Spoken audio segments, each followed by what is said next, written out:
Folks are joining us. We've got an awesome lineup today. I'm Allison, your host. As you're logging in and listening in, we'd love to get to know who is with us today. So hop into chat, introduce your name, what company you're from, and what town you're zooming in from. Love to hear who's with us. And then while y'all are popping in and sharing with us, I will kind of get us started. So welcome everybody to the Closing Candidates Like a Champ webinar. I am your host, Allison Daly. I'm the founder and CEO of Recruiting Innovation. We have an online tech recruiter certification program. And I am so excited to host two of my favorite senior tech recruiters in my network. We have Megan Jo Specht from Samsara and Brian Carahar at Datadogs. They both have lustrous careers. I couldn't do them justice. Let me, I'll just introduce myself and then we'll each introduce ourselves as well. So I'm a 15, now 20-year career veteran in recruiting. I've recruited for Manpower, Foot Locker Europe, a high-growth startup here out of Denver in Craftsy. I've been a dedicated UX recruiter, so I've seen all sides of the table. I love this industry. I now am fully into tech recruiter training and enablement and passionate about this space. I really feel like as recruiters, we are the professional builders of teams. And so put some respect on the title because without us, you wouldn't have a company. And so I'm really passionate about delivering services and training to help us be the best team builders that we can be. And so with that, I am excited to pass it over to Megan Jo. Are you calling in from Colorado as well, Megan Jo? I am calling in from Colorado. All right. Beautiful, sunny Colorado. Love living here. My name is Megan Jo. I am a senior recruiter for Samsara. We are an IoT company.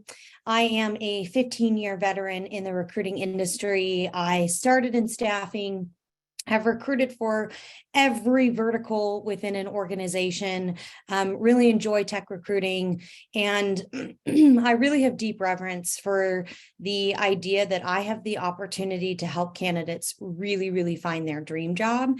And I have the opportunity to help companies build out teams that are going to bring products to life. I think it's really cool what I do. I love doing it. And I love helping other recruiters, who are trying to perfect their craft. So really excited to be here today. Thanks, Allison.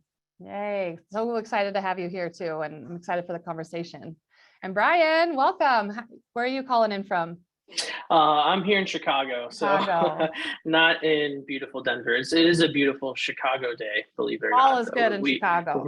We get those right around now, but then it's going to turn to God knows what in the next couple of months. So we'll hang in there. All right. Anyway, I'm Brian Carahar. I'm a senior recruiter in our technical solutions team here with Datadog. Datadog is a leader in observability and application performance management, which means we have a unified platform that allows organizations to monitor and troubleshoot their hybrid and cloud environments. So think of Datadog as the dashboard on your car, but for your cloud, right? Myself, I have just over 10 years of experience in the recruiting world, all in the technical area. I started my career as a technical recruiter in a staffing firm. I did that for about a decade, just shy of a decade, and then transitioned over into the SaaS space, where really enjoy working with our stakeholders and putting a product out there that's first in class is nothing but fun and fun to talk about. So yeah, currently I support technical solutions, which means any type of technical person that is client facing at Datadog. So our pre-sales technical sales engineers, our post-sales technical account managers, service architecture, all those types of positions for the organization. So thanks for inviting me back. That means I didn't fail the last time we did something like this. So I appreciate it and excited to catch up with you guys. Yes, glad to have you. I mean, and it's so fun too, right? Like I love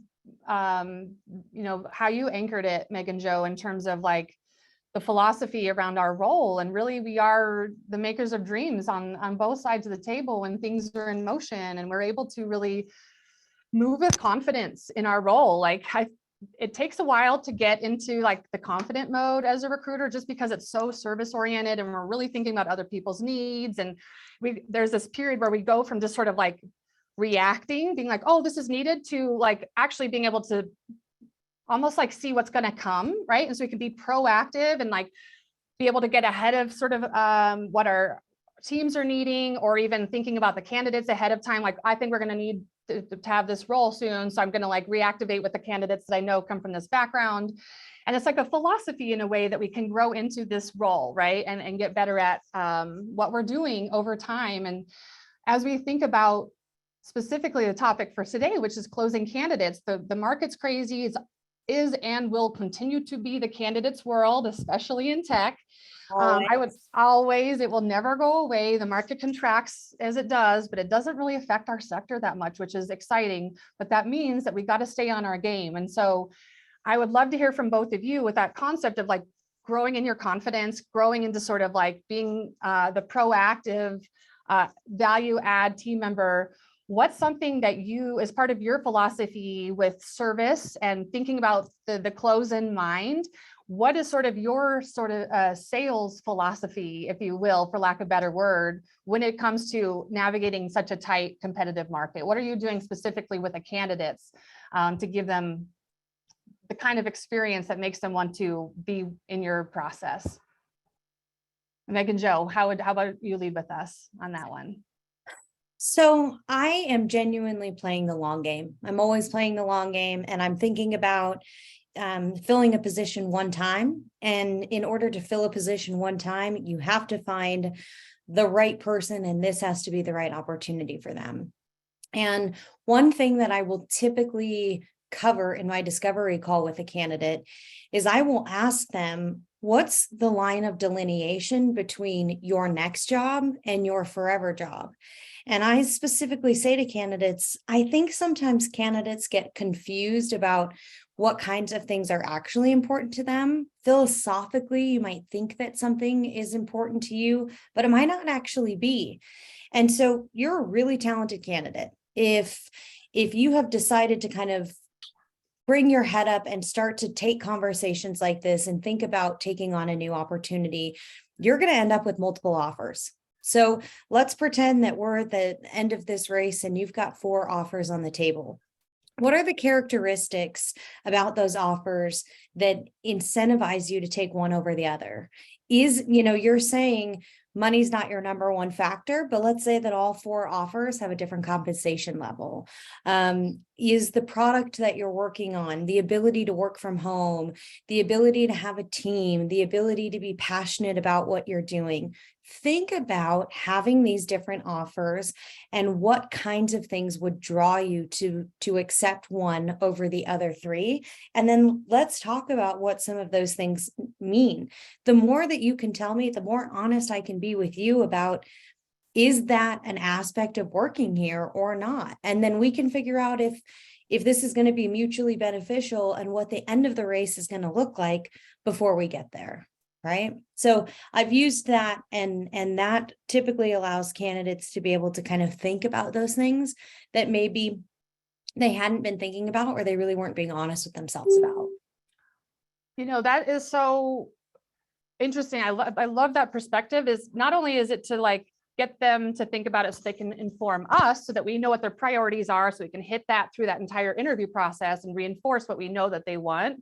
But similar with hiring managers, like, if they haven't been pressed to get really crystal clear on what makes a yes, whether it's an offer or what makes a yes on a candidate, it's a gray matter. And so then it's going to go back to instinct at the end, right? And maybe not the rational priorities, but if we force them to say, no, what makes a yes? What are the top 2 or 3 things? It actually helps them get clear so that they know what makes a yes, which helps all of us ahead of time and in the end, the clarity. Mm-hmm. Reflect. I think what we're part of like the theme of what Megan Jo is saying is authenticity, like a 2-way street of transparency and authenticity, right? Where we have the ability to really be that kind of like window into the organization, and we're the first experience anybody has with your company, and you're that face. So if you're an authentic person, this is why I like to do all of my screens over Zoom and try to show like this is who I am. If you enjoy this conversation, this is just a piece of the type of culture that you're joining, right?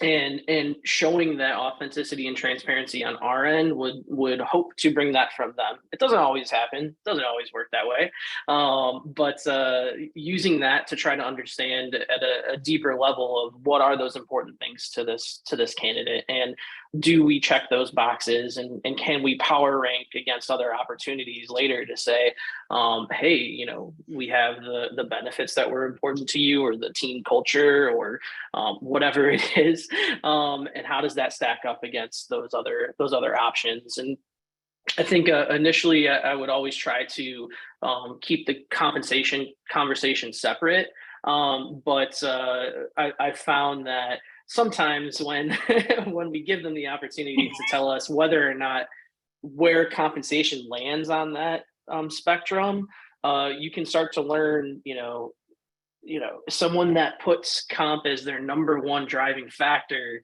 is going to be one of the hardest people that you can close, or to get in the door, or to Megan Jo's point, stay, so yeah, just trying to have that authenticity and transparency to kind of pinpoint what the most important things are to them, and navigate from there. Okay, awesome. Yeah, please carry on. I love what you said, Brian. I am typically very, very trepidatious of a candidate who says compensation is my number one factor.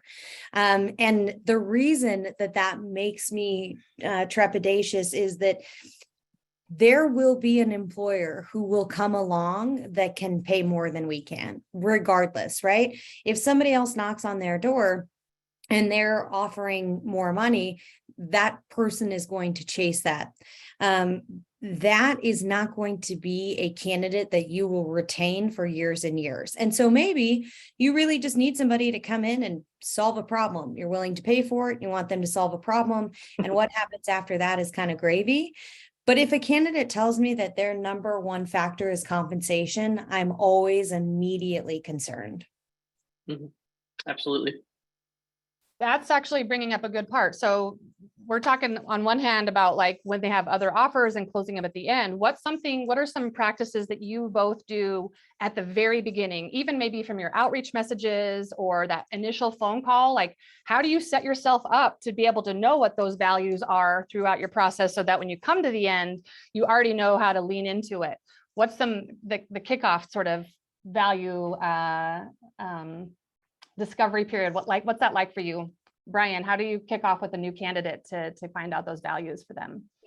Yeah, I try to like approach my interviews in a way that we're going to talk about the technical skills and like can you actually do this, but also break down the non-technical stuff and just really try to understand to the best of my ability what makes them tick, and then you can continue to use that as a baseline throughout the rest of your conversations. If you feel like you might be losing somebody or losing a little bit of control, you can then later call that out. Maybe you're doing a prep call with them before a presentation interview or something like that, and you just kind of feel like there's something off. Again, showing that authenticity and that transparency on your end to then temp gauge them later. And just call it out and say, hey, I'm sensing a little bit of, disinterest, or a little bit of what's going on, right? And maybe it's I have 900 other interviews going on, or maybe it's a personal thing at home. You don't know unless you can kind of like probe along the way. So I like to do my initial interviews in a breakdown of technical, non-technical, talk about their journey, their life journey, and what got them here to today, and then talk about what it is that I'm qualifying for. So I hope that answers your question. A little bit loaded, but Oh, definitely. Yeah, that's helpful. And that actually reminds me of another thing I know I'm going to bring up after this. There's another philosophy of yours we've talked about. Meg and Joe, you also have like a really nice approach that you have with opening with candidates. Can you share with us your practice? I can. So I think that what it ultimately comes down to is quality over quantity. You can only have these really authentic conversations with candidates if you are being ruthless with your time and only speaking to candidates that you're deeply interested in. So I start out my conversations by saying, I'm going to tell you everything. I'm going to tell you about what's happening here at Samsara. I'm going to tell you about how what's happening here impacts this particular position. I'm going to tell you about the landscape of this team, what it takes to be successful. I'm going to be upfront about giving you all the information. And then I'm going to ask you 2 questions. Does that sound exciting to you? Does that sound like something you think you can do? And then let's talk about it. Then we'll talk about your background as transparently. And you can really only have those deep conversations if you are keeping the quality of the candidates that you're speaking to at a very high echelon. I actually send out the fewest amount of in-mails of any recruiter on my team because I'm literally combing through their LinkedIn profile. I'm sending things like, I see that you actually volunteered for a high school robotics team. We are doing robotics and AI and machine learning, and this might be really cool to you, but it takes that extra time to do that. And so I'm ruthless with my time. I think quality over quantity allows us to be really authentic, and I think that helps. Yeah, anybody Amazing. can anybody can hop on and click the mass in-mail button, and they'll make placements, but they're not going to make necessarily high quality placements or turn the heads of people that are worth the first time saying no, right? Like the best candidates are the ones that come back and say, not right now, or something like that. And then you try to follow up with hey, here's a little bit more of a sell. Try to re-engage them and give them a reason to talk to you about it, or refer you to someone who they know, right? So I think that's awesome, Megan Joe. Just keep on being authentically you when you're reaching out to people. That's the word of the day. Yeah.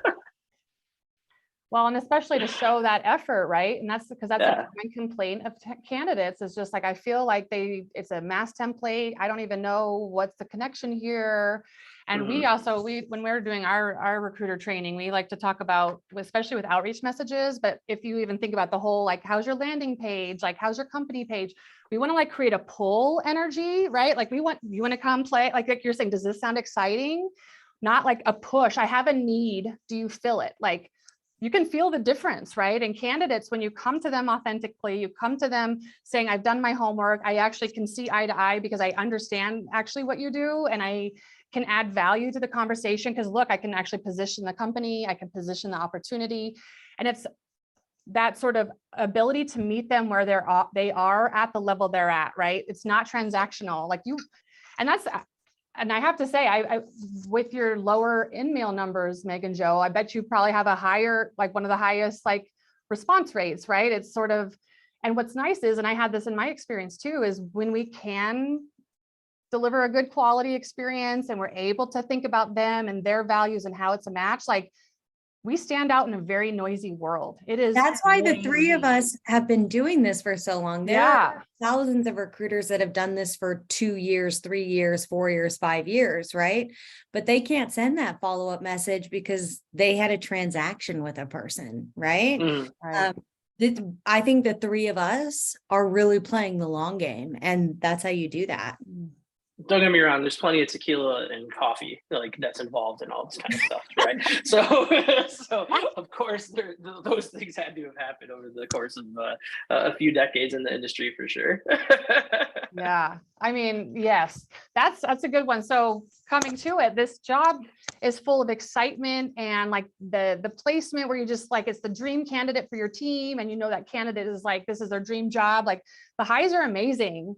But when we can do everything right and it still fails, like I still remember losses from years ago. So help us through, like, what are some things that you do when you don't get that placement? Like what kind of recovery processes have you put in place to let yourself feel it, but then move on? Because that's also something like we're playing the long game. We also have to take care of our energy and like getting over the challenges Yeah. that is inherent in Yeah. this job. Yeah, I might be an expert in this area. So I've been a lifelong poker player. I love playing cards, and one of the best ways for you to deal with rejection and things not working out when you do everything the right way is to play cards, because every now and then you're gonna make the right play, have the right hand, and it doesn't turn in the right direction for you, right?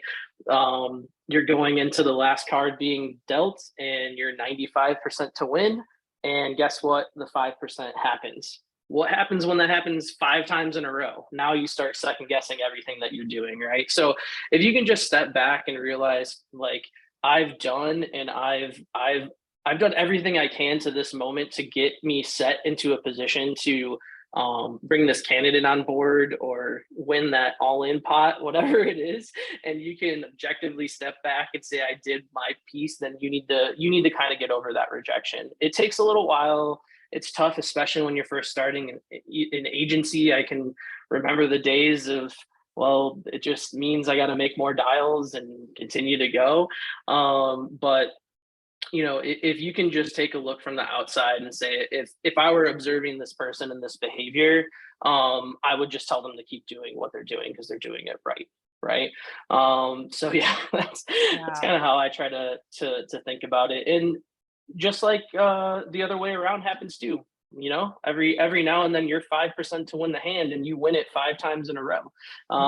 So we just human nature has you remembering the times when things don't work out versus the wins. So set yourself up with maybe a reminder to check in with that candidate that you placed after their first week, their first month, and remind yourself of the positive stuff, because you're, like we said, we're changing lives in a very positive way, and highlighting those wins can help keep you going for sure.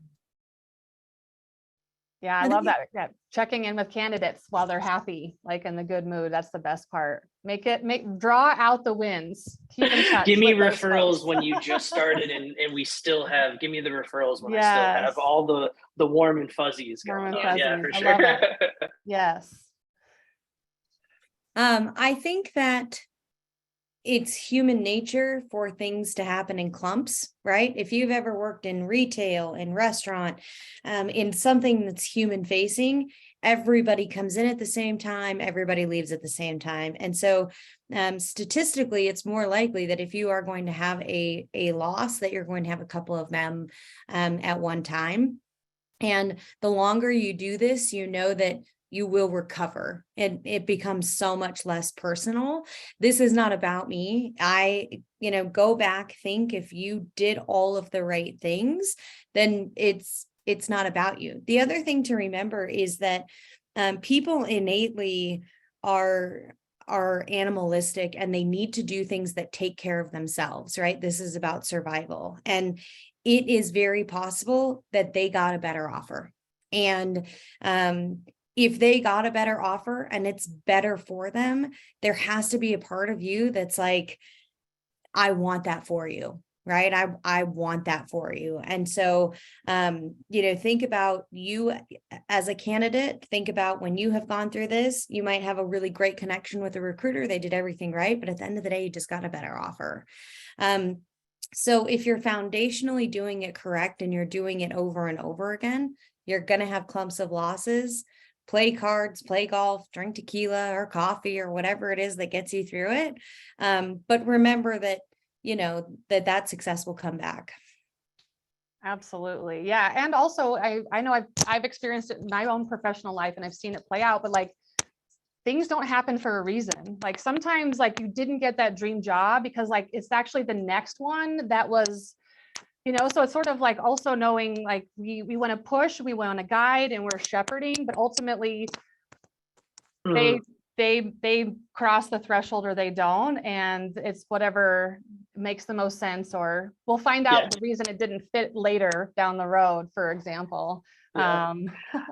Jerry's on the money with the tequila comment. There we go.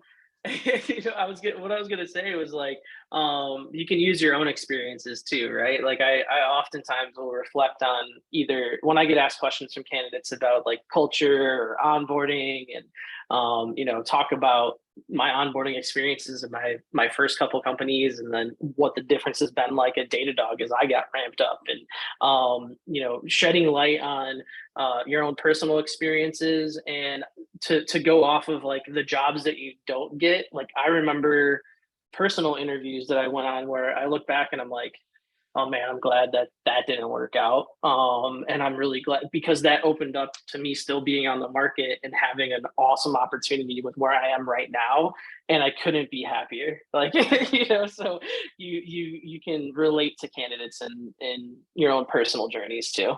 Absolutely. Definitely. Authenticity. Authenticity is the thing. We have a question that came in from Dawn. She'd love to hear more about what type of outreach you do to stay in touch with your candidates on an ongoing basis. Calendaring, LinkedIn, how do you set these reminders? Yeah, the best people that are most successful, it's like, it feels like it's natural for them. You know what I mean? Like, Sure.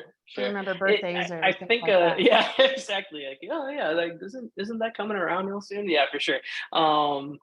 It depends on what your tools are and what you have at your disposal. Our applicant tracking system is great with reminders. LinkedIn Recruiter is another great tool that you can just set reminders in.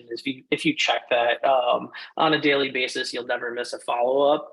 I also am a big fan. We use the G Suite here, so I'm a really big fan of our what are they called? It's like a to-do list, right? And every single day at the top of your day calendar, you have to-dos. So I typically will fail safe where I'll set someone up for a reminder in LinkedIn Recruiter, a reminder in my calendar, because I'm a little bit heavier on the calendar side than anything.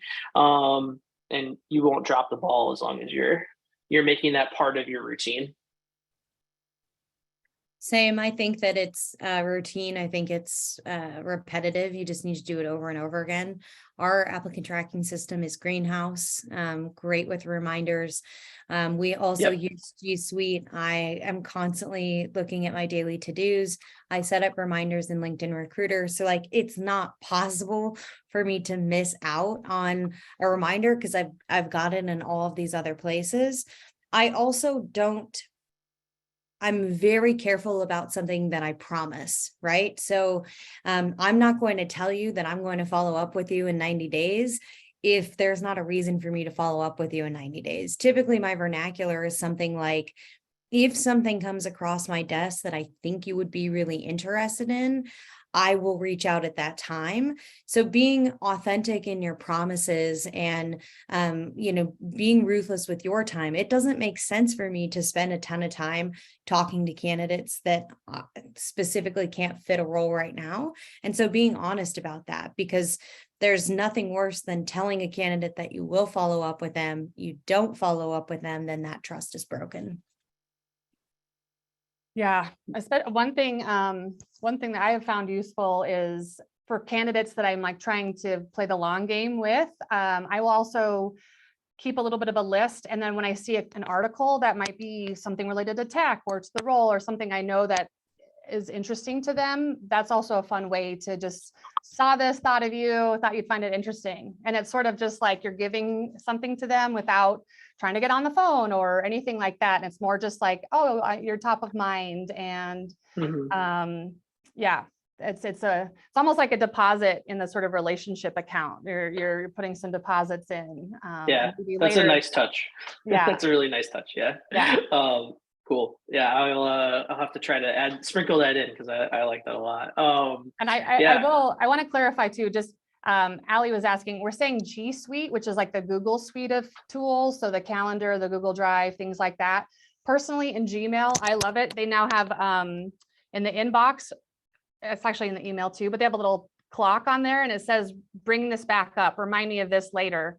And so if it's something that I don't want to lose track on, but I don't want it clogging on my inbox, and I know if I file it, I will never think of it again, I'll just say, remind me on Tuesday of that. And it just shows back up in the inbox. And so that's become a thing that I have found very useful, especially in those periods where you're just like jockeying, you're like not quite sure, but like, when it's just like 7 to 10 days, I need to really be on top of this thing.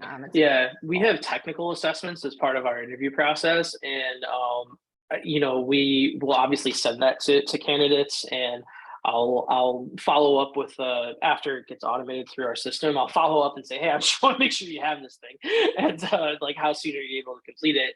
And that's a really nice feature I didn't know existed, Allison. So I'm gonna certainly start implementing that on our tech exercises, because I think that would help a lot with trying to cut down the amount of time that those do take. So great, love it. Speaking of tech exercises and tech interview process, we know that we are also not the only ones in charge of an interview process. So what are some tips that you all have with managing the hiring team? You're both internal now.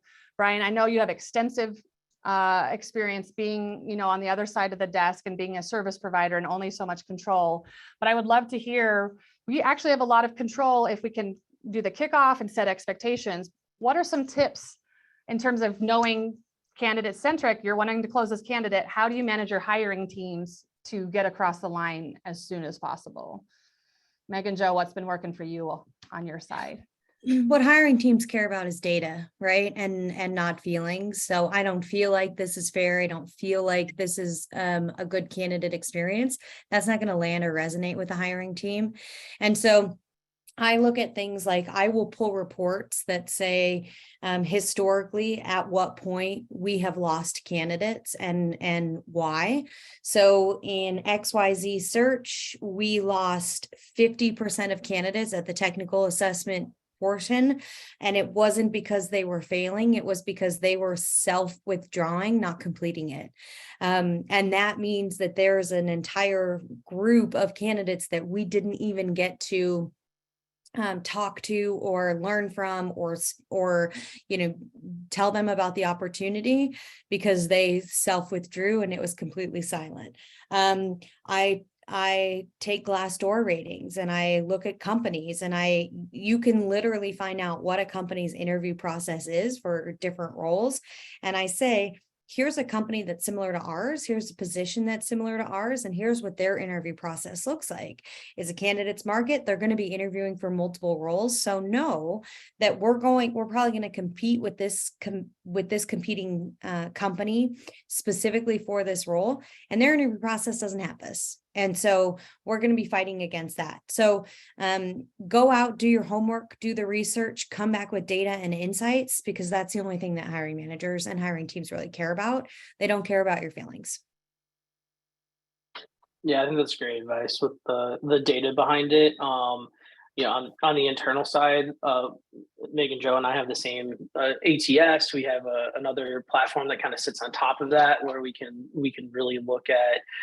It's essentially a BI tool for recruiting, and it really gets granular on how many days someone's in process for, how many, like what stage are they in, and kind of like showing that to hiring managers, especially in the world that I live in, where I'm dealing with sales engineers on both the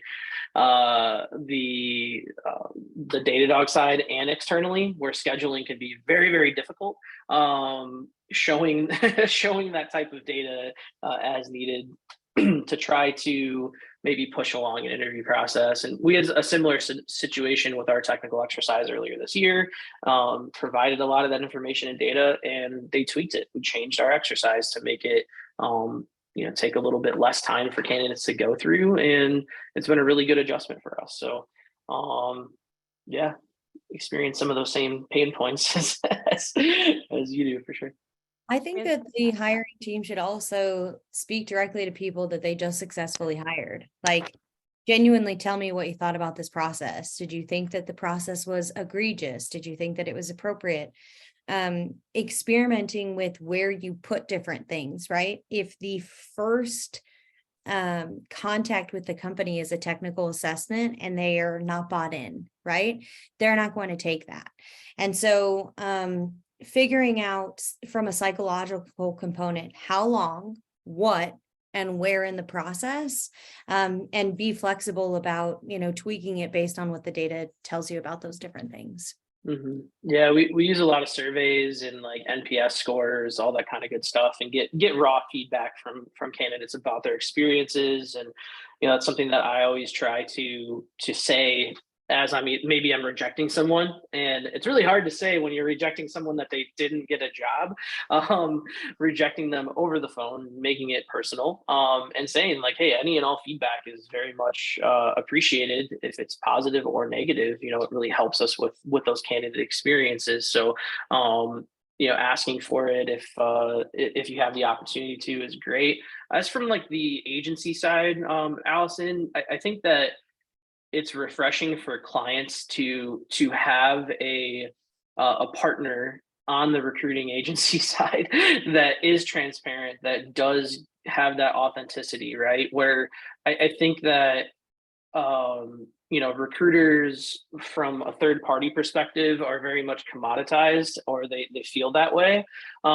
So building your relationship with a client, it's probably been a little bit more difficult the past few years through the pandemic to kind of like go out and press palms and meet with people and all that kind of stuff in person. But if you can build those relationships from a client perspective where they will like listen and they will trust you, sometimes it takes going out to dinner. Sometimes it takes going golfing. I don't golf, so try to find a different activity for me.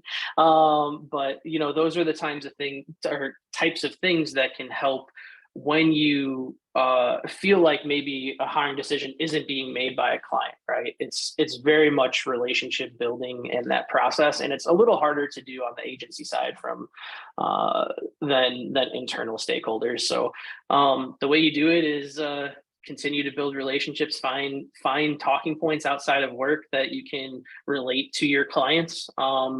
And maybe that is sending an article about the industry your client works in, where you saw, hey, I just saw that you're on Gartner's list of leaders in the observability space, Datadog. This is awesome. Congratulations. And it has nothing to do with you trying to earn business, right? So that's what I'd say on the agency side of things is how strong of a relationship can you build personally and professionally helps.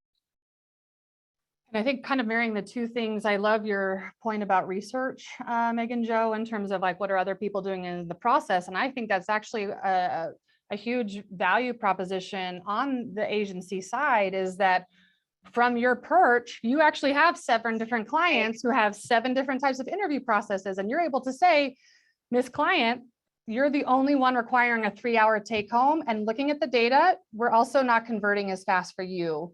What we're seeing successful for other clients is this. And like, so speaking of like being a value add, developing a relationship, like we have a lots of value to offer our hiring managers. And it does take us a little bit to have the confidence to actually lead and direct that relationship, but use your perch of seeing so much in the market to be able to add value, or say, we are noticing an 18% increase on offers on this sort of position in the last few months. Just for a data point, maybe you all want to consider that sort of thing as well. Because like their heads down in their product land, they don't know what the trends are.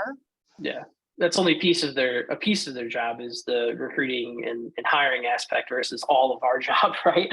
Right. I think that something that you can also highlight and think about is how do you frame this to speed up that hiring cycle and that process for one of your clients? Because internally that you have a group of recruiters that are working on jobs that are trying to work as close to the money as possible. So if you have an interview process with one of your clients that is 6 stages long, and one of your other clients has a 2-step process, where are the recruiters going to put their time and energy and focus? They're going to try to earn the money as quickly as possible on that 2 interview step process and not necessarily the sixth one. So maybe there's a good way to try to balance and explain that to a client of yours, but you can use that in a sense of like candidate experience. Like candidates are dropping off because this process is too long, and you have the inside scoop of your own recruiting team as well, knowing they're going to be motivated by the money and try to get that interview process down as quickly as possible. Yeah. Right. Yeah. And I mean, when I was an internal recruiter, I've had an agency person say that to me about the competitive, I've got a portfolio of things I'm working on. I totally want to service you. I just need you to understand these are the levers that I'm working with. And it was sort of like, it's kind of good to remind the client that like, you're the client and also you're not the only fish in the sea. And so like, are you it in? says a lot. It says a lot when you have an agency turn down business. Like, why are they turning this business down? Yeah, they sit up in their chair. They're just like, you can do that. Exactly. I mean, if you do that kind of stuff and you implement those things, and you just kind of, just like you can take it away from a candidate, maybe you're taking away an offer or an opportunity or something to test it. Do the same thing on the client side if you're an account manager or client facing recruiter in an agency. So that's a really good point, Allison. I also think that it's important to do that as an internal recruiter, right? We're working on multiple roles. Like, look, I have goals and a quota just like your team does. And I have 20 open requisitions right now with 20 different hiring managers. And, I don't have hiring managers that have 6-step process. And so if your goal is to have a butt in a seat before the end of this quarter, let's work backwards on this. If this is how long this takes, if this is this process, let me show you that this is not physically possible by working backwards to your goal date. And I have hiring managers that are not doing this. And I have the ability also to pick and choose kind of where I spend my time in an effort to hit my own goals. Excellent. Yeah, it's a two-way, it's a relationship. And we're building strong relationships, both authentically with our candidates and guiding them and making sure what their values are. And same with the hiring manager. And also don't forget, we have values too. And so it's a three-way part, this like combination that we're sitting in our very unique situation of being in the middle. And when we can meet people where they are, everyone benefits and in that way.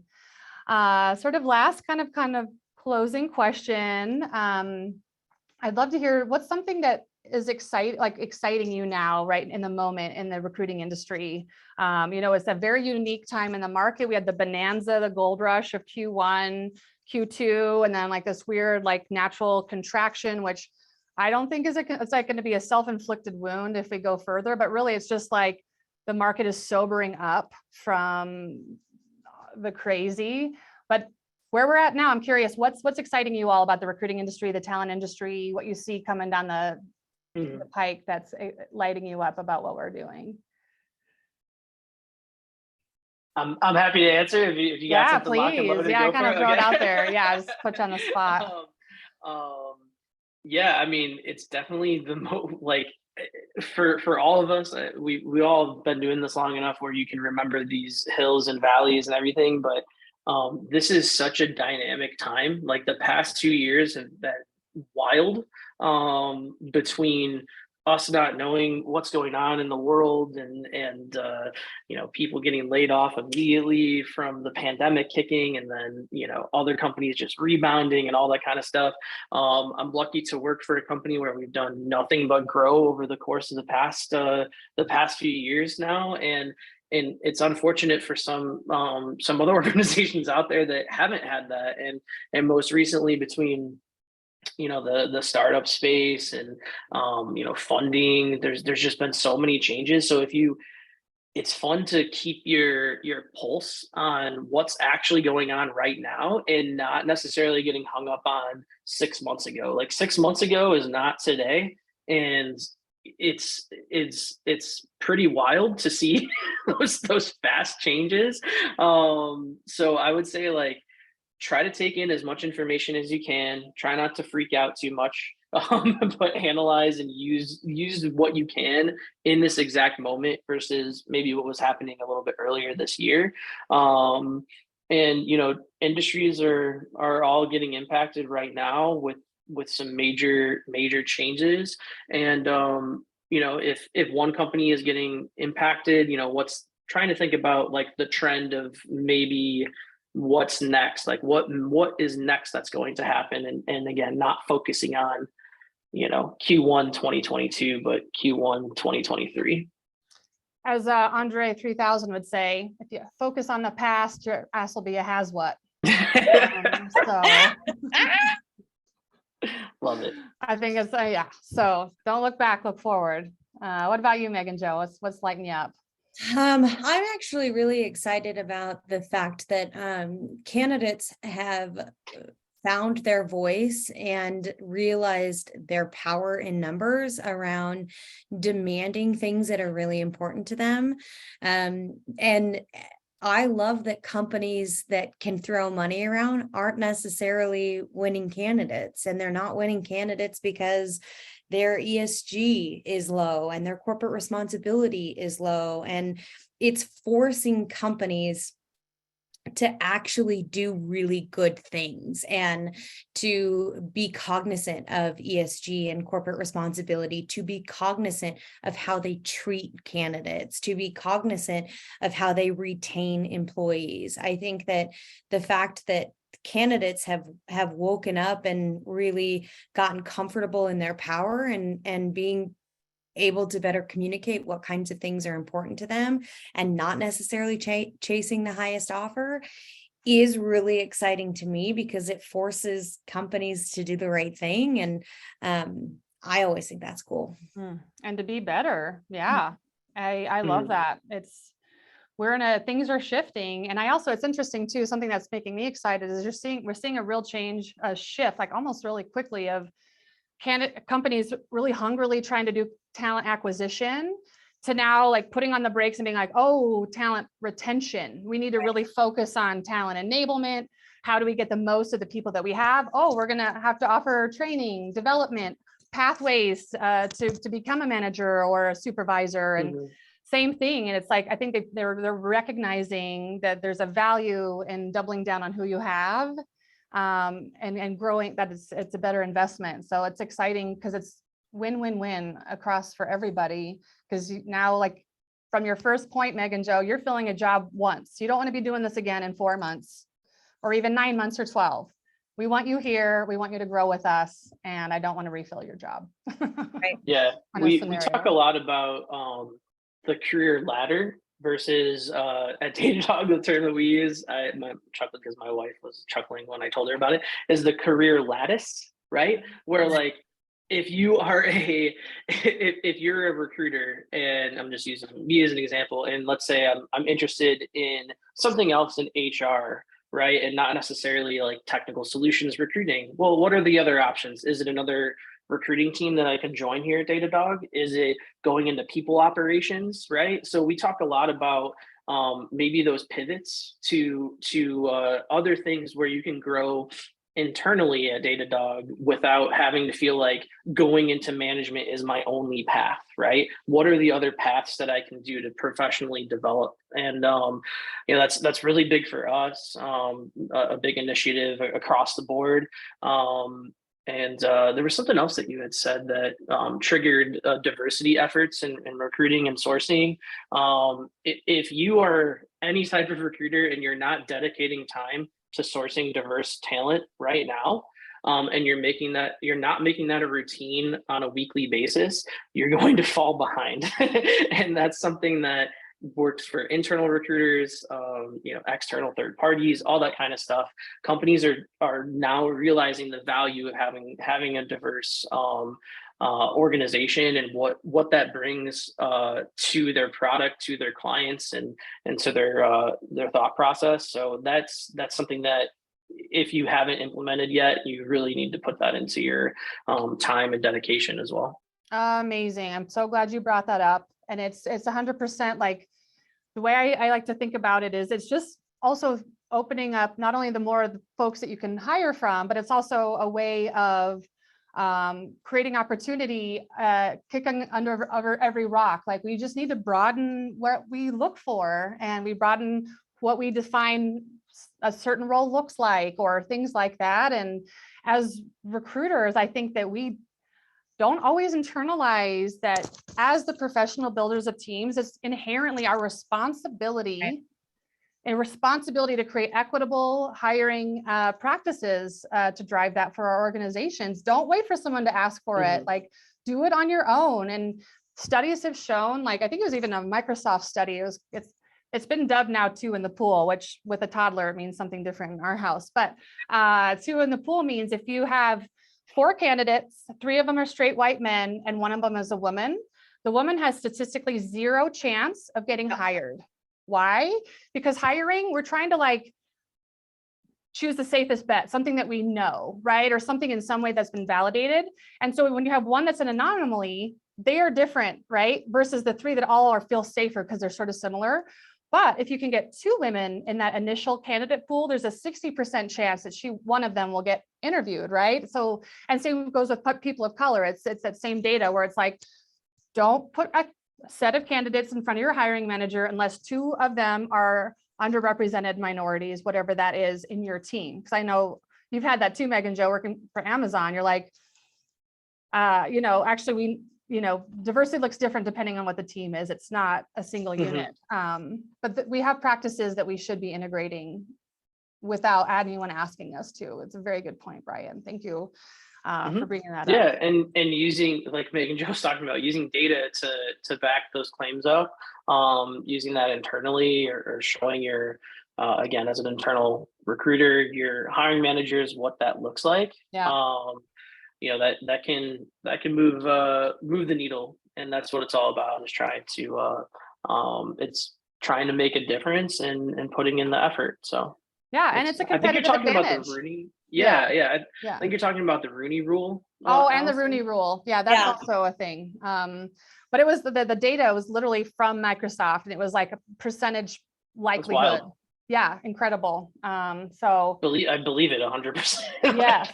Yeah. No, we have to have different inputs in order to have different outputs. And so I love also, that's what I'm excited about the industry, is things are different. We are doing things differently. We're questioning every step of the interview process, which has been built, for and by certain groups. How do we think through a more inclusive interview process, outreach messages, and so on? Well, this has been awesome, everybody. Thank you to our guests, Megan Jo and Brian. They are on LinkedIn, obviously. We all are, so let's connect with each other. Would love to hear from you. We have some space for some Q&A. I know people have been putting things in the chat. We kind of just kept rolling over. I do know I want to share, we got a few things coming up. If your team hasn't signed up for the Executive Summit, the TechServe's gala event every year. It's always so fun. This year it is in Palm Springs, California. Who can complain about Palm Springs? Not me.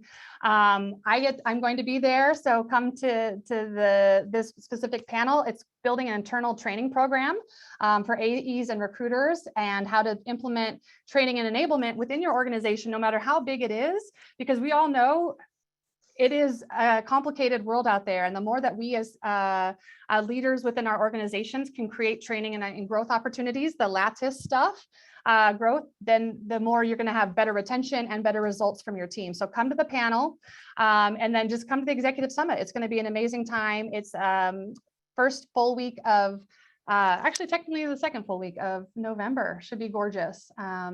Any questions? Obviously Angie is available, and Susan as well with TechServe. I'm Allison Daly. Please say hi on LinkedIn. Again, Megan Jo, Brian, always a pleasure, really. And thanks to everyone who popped into chat. We were able to unlock it and have you join in. So until next time, everybody, happy closing. And here's to a strong Q4 ending for everybody. A big thank you. Thanks, Allison. Thanks, everybody. Bye. A big thank you to Allison, Megan, Jo, and Brian, and thank you all for joining. We ask that you please fill out the survey upon exiting this webinar. Just a reminder that this year's Executive Summit is scheduled for November 7th through 9th at the La Quinta Resort in Palm Springs, California. Our next webinar Our next scheduled webinar will be State of the Industry and Executive Webinar Series on Tuesday, October 11th at 12:30 p.m. Eastern Standard Time. Please send any further questions to staff@techservalliance.org. Thank you and have a wonderful day. Thank you. Thanks, everybody.